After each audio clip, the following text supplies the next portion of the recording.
पाटील माजी राज्यपाल डी.वाय. पाटील यांच्यावर शासकीय इतमामात अंत्यसंस्कार केले जात आहेत।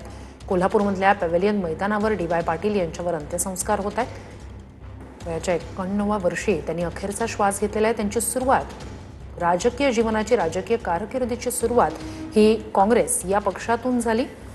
त्यानंतरची त्यांची संपूर्ण राजकीय कारकीर्द त्रिपुरा याचे ते नोव्हेंबर 2009 मध्ये राज्यपाल होते। त्यानंतर काही काळ त्यांनी पश्चिम बंगालचा सुद्धा अतिरिक्त कार्यभार सांभाळलेला होता। बिहारचे राज्यपाल 2012 मध्ये होते।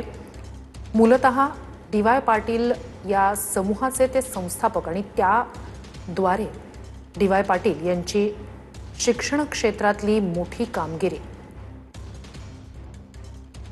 विविध शैक्षणिक संस्था, अभियांत्रिकी आणि उच्च शिक्षणासंदर्भातल्या त्यांच्या समूह संस्था या राज्यभरात कार्यरत आहेत आणि त्या माध्यमातून शैक्षणिक क्षेत्रात सुद्धा आपल्या कार्याचा ठसा त्यांनी उमटवला।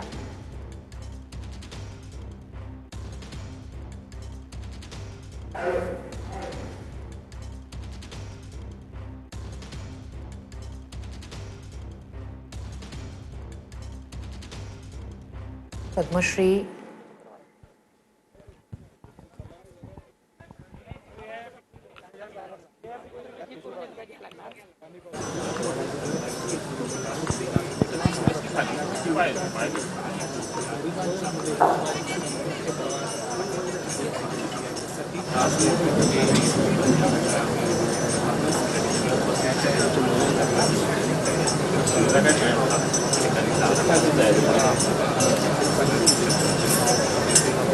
शैक्षणिक आणि सामाजिक क्षेत्रातल्या कार्यासाठीच त्यांना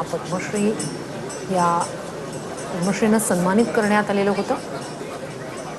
वयाच्या 91व्या वर्षी त्यांनी अखेरचा श्वास घेतला। Doctor DY. पाटील यांच्यावर कोल्हापूरमध्ये पॅव्हेलियन मैदानावर शासकीय इतमामात अंत्यसंस्कार केले जाणार आहेत। ते माजी राज्यपाल होते।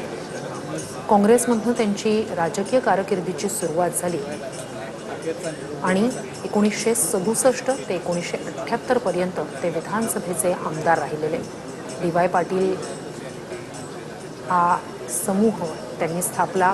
डी.वाय. पाटील समूहाच्या माध्यमातून राज्यभरात अभियांत्रिकी आणि उच्च शिक्षणाशी संबंधित संस्थांचं जाळं त्यांनी वेढलं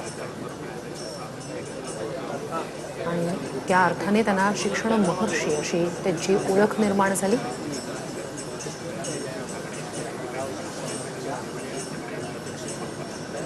तर काँग्रेसी विचारधारा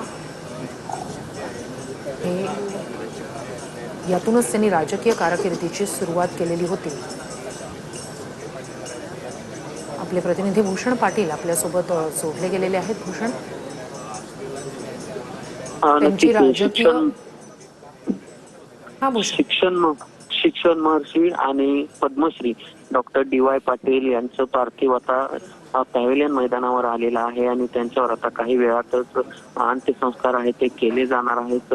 सगळं पाटील कुटुंबीय, त्याचबरोबर राजकीय, सामाजिक, शैक्षणिक क्षेत्रातील मान्यवर मंडळी आणि हजारोंच्या संख्येनं जनसमुदाय त्यांना अखेरचा निरोप देण्यासाठी त्या सगळ्या पॅव्हेलियन मैदानावर आल्याचं आपल्याला बघायला मिळते। खरं तर एका सोसायटीचे चेअरमन ते राज्यपाल अशा पद्धतीचा प्रवास या सगळ्या डी.वाय. पाटील यांचा राहिलेला आहे। शैक्षणिक क्षेत्रात त्यांनी भरीव योगदान दिलेलं आहे। शैक्षणिक संस्थांचं जाळं त्यांनी देशभर नव्हे तर देशाबाहेर देखील लिहिलं आणि त्या माध्यमातून लाखो विद्यार्थ्यांना या सगळ्या शैक्षणिक संस्थांमधून आज देखील शिक्षण आहे ते मिळत आहे आणि म्हणूनच अशा पद्धतीने मोठ्या संख्येनं जनसमुदाय जो आहे तो त्यांना अखेरचा निरोप देण्यासाठी आल्याचं आपल्याला बघायला मिळते। खरं तर गेल्या काही दिवसापासून त्यांची प्रकृती खालावत होती आणि काल त्यांनी आपल्या राहत्या घरी 91 वर्ष आपला अखेरचा श्वास आहे तो घेतलेला आहे। काल त्यांच्या निधनाची सगळी बातमी समजतात जिल्ह्याभरातील राजकीय, सामाजिक, शैक्षणिक अशा सगळ्याच क्षेत्रातील मान्यवरांनी त्यांचं अखेरचं दर्शन आहे ते घेतलेलं होतं आणि आज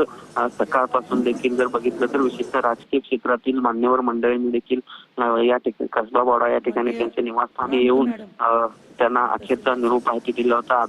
अभिवादन आहे ते केलेलं होतं आणि उपमुख्यमंत्री एकनाथ शिंदे असतील, त्याचबरोबर माजी मुख्यमंत्री सुशीलकुमार शिंदे असतील, काँग्रेसचे नेते मल्लिकार्जुन खरगे असतील अशा सगळ्या मंडळींनी त्यांना आज अभिवादन केलं. त्याचबरोबर पाटील कुटुंबियांचं सांत्वन ते करण्याचा प्रयत्न तो केलेला होता आणि त्यामुळं त्यानंतर काही धार्मिक विधी आहेत ते कसबा वाडा इथल्या त्यांच्या घरी पार पडले. त्यानंतर पोलिसांनी त्यांना मानवंदना देखील दिली आणि त्यानंतर सुरू अंत्ययात्रा होऊन जे पार्थिव आता जे आहे ते पॅव्हिलियन मैदानावर आल्याचं आपल्याला बघायला मिळतंय. या ठिकाणी देखील आता काही धार्मिक विधी आहेत ते पार पडताना आपल्याला बघायला मिळत आहेत.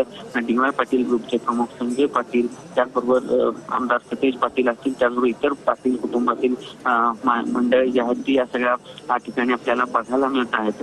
खरं तर फक्त शैक्षणिकच नाही तर राजकीय क्षेत्र असेल, सामाजिक आणि सांस्कृतिक क्षेत्रातील लोकांशी देखील डी.वाय. पाटील यांचा स्नेह होता. राजकीय कारकीर्द त्यांची फारशी मोठी होती.